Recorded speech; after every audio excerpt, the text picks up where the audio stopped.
खुलेआम हंसकर बंद कमरे में तड़पना सीखा है। अरे खंजर बहुत पड़े हैं पीठ पर, यूं ही नहीं लिखना सीखा है। और हम जाने ही जाते हैं सेंसिटिव टॉपिक के लिए, तो फिर आज है पुरुषों का रोना, पुरुषों का रुदन। समाज में सब जानते हैं कि सिर्फ स्त्रियां ही रो सकती हैं, पुरुष नहीं रो सकते हैं, उसके ऊपर है। क्यों पुरुषों का रोना हृदय का श्राप तुम्हें दिखाई नहीं देता? क्यों दिखाई नहीं देता तुम्हें पुरुषों का रोना और उसके हृदय का श्राप, जो समाज के स्त्री के रजस्वला होने जैसा लगता है? अरे उसे हीनता से देखा जाता है।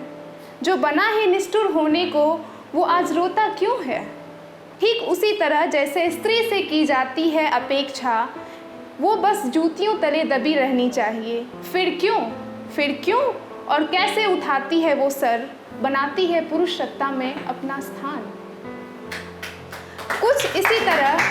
कुछ इसी तरह जैसे पुरुष का रुदन भी सामान्य विह्वल होता है, पुरुष क्यों कोमलता का स्त्रीत्व ही अधिकारी होता है? हीन भावना का हुआ शिकार पुरुष भी, फिर क्यों प्रेमी का रोना स्वीकार नहीं किया जाता है? अजीब फिरकी लिए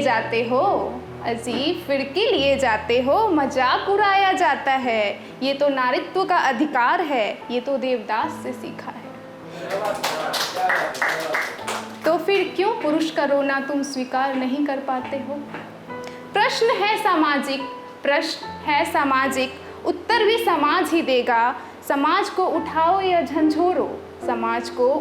या झंझोरो, पर तुमको चाहिए, पर हमको चाहिए, पर अब सबको चाहिए उत्तर। क्यों पुरुष का रोना तुम्हें दिखाई नहीं देता?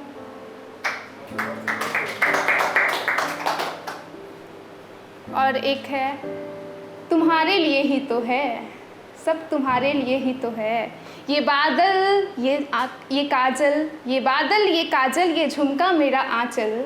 ये बादल, ये काजल, ये झुमका मेरा आंचल। ये अंधेरा, ये रोशनी, ये राग और ये रागिनी, तुम्हारे लिए ही तो है। क्या जिस्म क्या जिगर, मेरा नजरिया, मेरी नज़र। ये शोहरत, ये दौलत, खुदा से चुराई हर एक मोहलत। ये इश्क, ये मोहब्बत, तुम्हारे लिए ही तो है। तुम्हारे लिए तो है मेरी चुप्पी, मेरी आवाज़। कविता के धागों में पिरोया गया हर एक साज, सिर्फ तुम्हारे लिए ही तो है। ये इश्क पर मेरा इख्तियार, ये तेरे नाम से बेइंतहा प्यार। ये बेचैनी, ये तमन्ना, ये आंसू, ये फसाना, ये यूं ही महसूस की हुई तन्हाइयों का समाज, तुम्हारे लिए तो है। और एक निवेदिता सुनाई थी, उसके ऊपर 4 लाइन हम भी लिखे हैं, तो सुनिएगा। दामिनी पे है। मैं चीख रही थी, चिल्ला रही थी, छोड़ दो अंकल मुझे। मैं चीख रही थी, चिल्ला रही थी, छोड़ दो अंकल मुझे।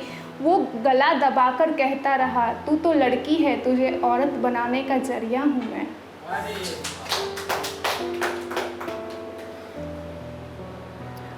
और एक और है।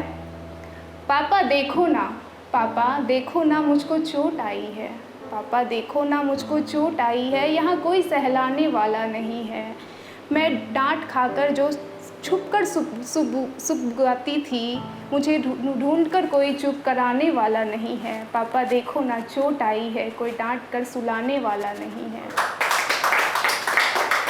काम करती हूँ अक्सर ही गर्म लगता है, पसीना लगातार रिसता रहता है। कुछ खाया, नींद पूरी हुई, कोई पूछता ही नहीं। जो रोटी जल जाए हल्की भी, कोई खाता ही नहीं।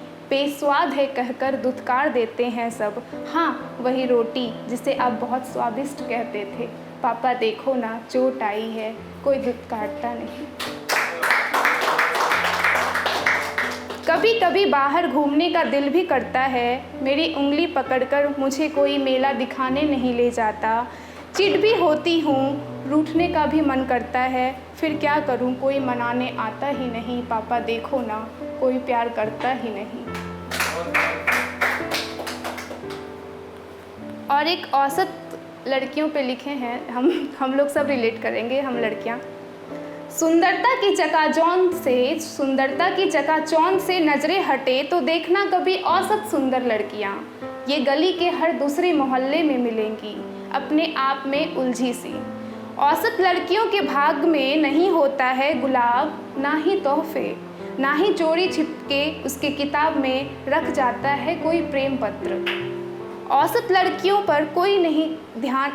लड़कियों पर किसी का ध्यान नहीं जाता, नहीं लगती उसके लिए गली में आशिकों की भीड़। औसत लड़कियां नहीं होती किसी का पहला प्यार, और वो तो होती है सदैव विकल्प ही, पर खो देती है अक्सर अपना पहला प्यार।